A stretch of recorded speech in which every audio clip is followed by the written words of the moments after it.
So today we're going to jump into a chapter from the Bhagavad Gita that is, well, it's kind of like a field guide to the divine. It's a way of learning to see the extraordinary that's hiding in the most ordinary things. And it all kicks off with a surprisingly personal message. Right from the start, this isn't some grand, booming pronouncement. It's got this really intimate, affectionate tone.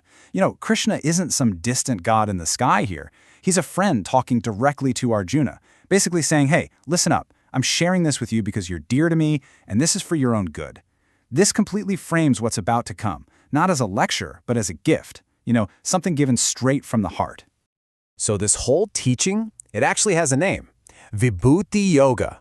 And no, it's not about twisting yourself into pretzels, it's about a radical shift in how you see the world. It's a method for perceiving the divine source of everything, which, as we're about to find out, is hiding in plain sight. Okay, so what is this yoga of divine glories, anyway? Think of it like putting on a new pair of glasses. It's all about training your mind to look beyond the surface of things, to see the divine spark that lights up all the most glorious, powerful, and beautiful things in our universe. Okay, this slide really breaks it down for us. On the one hand, you've got the world we see every day, the world of forms. Everything in it has a beginning and an end, right? It's always changing. But on the other hand, you have the divine source. It's unborn, beginningless, and it never changes. And here's the key. This whole world of forms we experience is just a fleeting expression of that permanent underlying reality. And this source isn't just some abstract, cosmic force way out there. It's the very origin of our own inner lives. I mean, just think about it. Our intellect, our wisdom, even our fear and our courage, pleasure, pain, the whole roller coaster of human experience. It all flows from this one single place.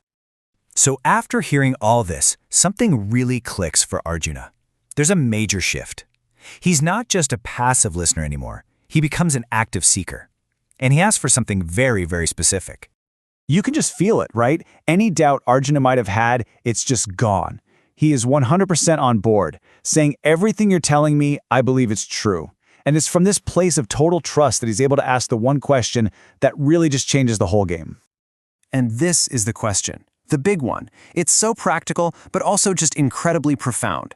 Arjuna is basically saying, okay, this is amazing knowledge, but how do I live it? How do I see you everywhere, all the time, in everything, so that this awareness never leaves me? He wants to make this philosophy a living, breathing reality. So how does Krishna respond? I mean, what do you even say to a question like that? Well, he doesn't hit him with more abstract philosophy. Instead, he gives him something super practical, a field guide to the divine, packed with real-world examples to help Arjuna and us see what he's talking about. But before he starts listing things off, Krishna drops this foundational truth, and it's absolutely crucial. He says, look, the divine isn't just some force out there in the world, it's the self, the very consciousness right inside the heart of every single being. It's the beginning, the middle, and the end of absolutely everything. Okay, with that foundation set, the examples start coming. He starts with something obvious, right? The most powerful, radiant light we know, the sun. He's saying that when you see the sun, you're seeing a direct flash of divine splendor. Then he switches gears to a totally different kind of power, the incredible, unshakable majesty of the Himalayas.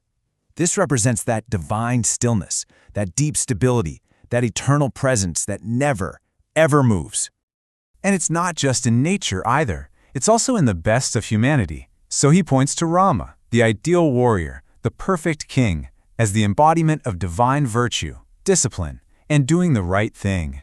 And this slide, wow, it really shows you just how wide-ranging this idea is. It's not just one category. You see it in the power of the ocean and the wind. You see it in society, in the ideals of a just ruler or skillful diplomacy.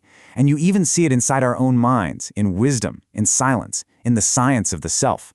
The point is so clear, it's literally everywhere. So after giving this whole catalog of amazing things, Krishna's about to pull back the curtain and show the true scale of his presence.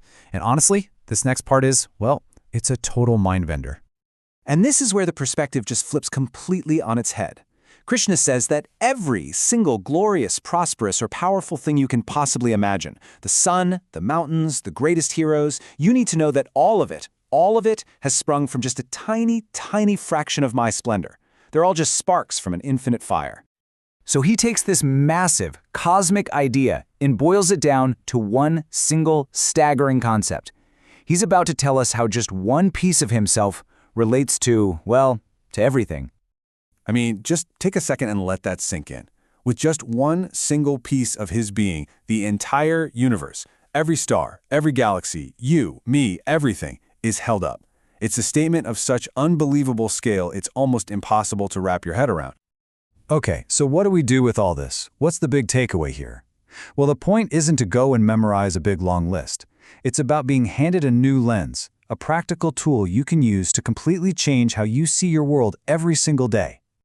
It really gives us this simple three-step process we can use. First, actively look for excellence around you. Greatness, beauty, power, whatever it is. Second, when you see it, take a moment to consciously acknowledge that what you're seeing is a reflection of that one universal source. And finally, just let that realization cultivate a sense of wonder. It changes everything. It can turn envy or just plain boredom into this deep feeling of reverence and awe. So you see, in the end, the Gita isn't just giving us some abstract knowledge. It's giving us a practice. It hands us a challenge. It leaves us with this powerful question to carry with us. If every great thing is a kind of window, then what are you going to see through it today?